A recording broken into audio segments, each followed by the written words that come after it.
السلام عليكم اصدقائي وصديقاتي، اهلا وسهلا بكم في برنامجكم في التسعين. لو عجبك الفيديو ديسلايك وشير وكومنت وادخل على الصفحه واعمل اعجاب، ولو ما عجبكش الفيديو برضه ديسلايك وشير وكومنت وادخل على الصفحه واعمل اعجاب. قلت لك بحلم بيك، انا بحلم بيك ويوم السبت مستنيك. تعالى يا زول، تعالى يا زول. واحد اتنين الزور راح فين؟ واحد اتنين الزور راح فين؟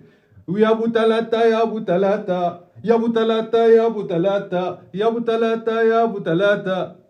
لما تيجي تلعب معانا العب كورة، تلعب كورة احنا هنعرف هنعمل معاك ايه. كورة بس. انتوا هنا على دماغنا من فوق ونضيفكم بالكورة وغير الكورة، ضيفناكم بالتلاتة ولو عايزين زيادة كنا زودنا، بس احنا مع الرأفة ومع الرحمة عشان ايه؟ احنا في رمضان. انتوا خدتوا عيديتكم بدري، عيديتكم تلاتة مع الرأفة، تلاتة بس وتعالى بص، تلاتة بس وتعالى بص. يا زول لما تيجي تتكلم عننا ده درس ليك مدى عمرك ومدى حياتك على مدار تاريخك.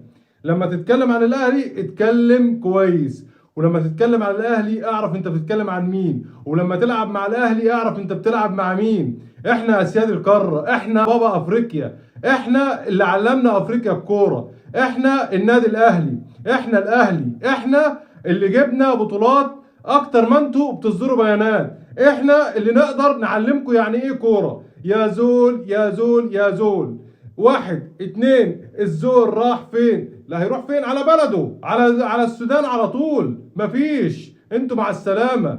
يا زول احنا نقدر نعلمكم يعني ايه كورة. النهاردة الشحات كان بيديكوا درس ينيم ويقوم. الشحات النهاردة علمكم درس كبير، كان بيقول لكم خد يا روح يا، خد يا خلاص روح يا.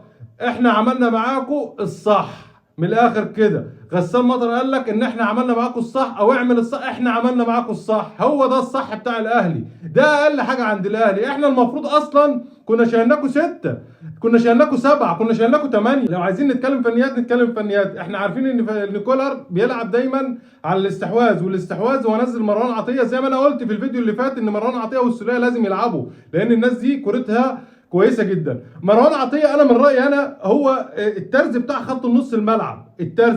ترزي يعني بيفصل الكوره، بيفصل لعب الملعب كله، بيفصل ازاي تلعب الكوره. ده راجل من الزمن الجميل زيه زي عبد المنعم. عبد المنعم انا شبهته قبل كده وابراهيم سعيد. دلوقتي مروان عطيه هو لاعب كوره من زمن محمد شوقي واحمد حسن وحسني عبد ربه. ده والله ما فيش غنى عنه لا في نص الاهلي ولا في نص المنتخب. ده لعيب كوره بيمتعك. انت لعبت باستحواذ مروان عطيه وعمرو السوليه، ده الصح.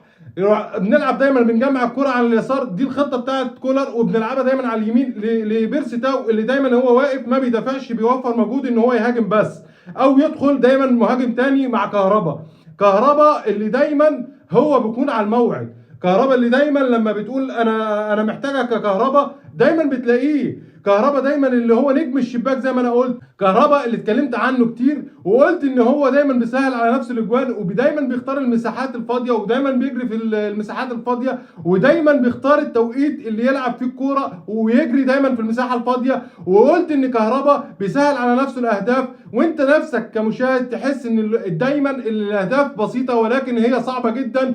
فكهربا بيمتعنا ويحرز هدف من اجمل اهداف تاريخ النادي الاهلي لكهربا او للنادي الاهلي.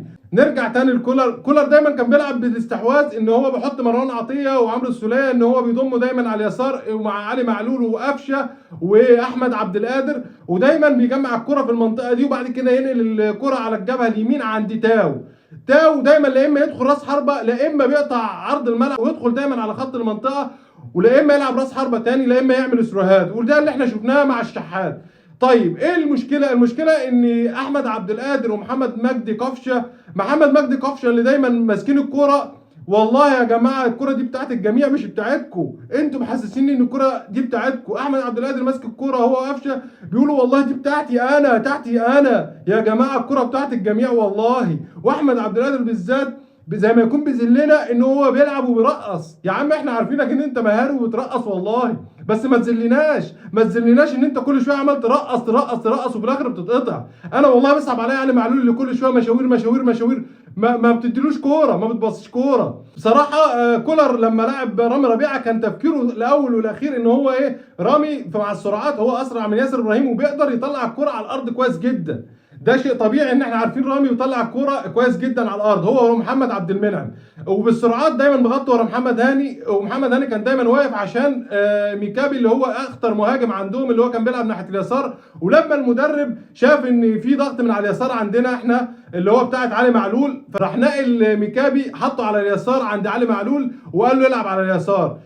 يعني بمعنى صح انت عايزك توقف علي معلول، بس على مين يا بابا؟ ده احنا جامدين قوي، ده احنا جامدين قوي. توقف علي معلول توقف هاني، احنا جامدين قوي برضه. هتوقف تاو هتوقف احمد عبد القادر، احنا عندنا كهربا يا زول. لو انت وقفت اللعيبه شخصيا هننزل الجمهور نفسه هو اللي يلعب، والله الجمهور بنفسه بصوته في الملعب هو اللي يلعب كوره. انتوا شايفين الجمهور من غير كلام هو اللي بيلعب. احنا شايفين الجمهور لما بيحضر مع النادي الاهلي هو اللاعب رقم واحد. ده درس لكل زول اولاد النيل، درس ليهم عشان يعرفوا هم بيلعبوا مين، وياخدوا درس مدى حياتهم ان احنا ابطال افريقيا، وان احنا مفيش حد يقدر يتكلم او يلعب معانا او يغلط فينا. مدى تاريخكم اعرفوا الكلام ده واحفظوه كويس. نيجي بقى لهدف الشحات الثاني. 1-2 الشحات حط 2، 1-2 الزول راح فين. ونيجي بقى للهدف الثالث اللي الشحات احرزه ونقول يا سلام يا سلام على اجمل الاجوال. ويا ابو تلاتة يا ابو تلاتة يا ابو تلاتة يا ابو تلاتة يا ابو تلاتة يا ابو تلاتة. وفي النهايه اتمنى ان انا اكون لخصت كتير من اللي انا عايز اقوله، وبقول لك يا زول ما تعيطش يا زول، ما تعيطش يا زول، ومع السلامه في ال90.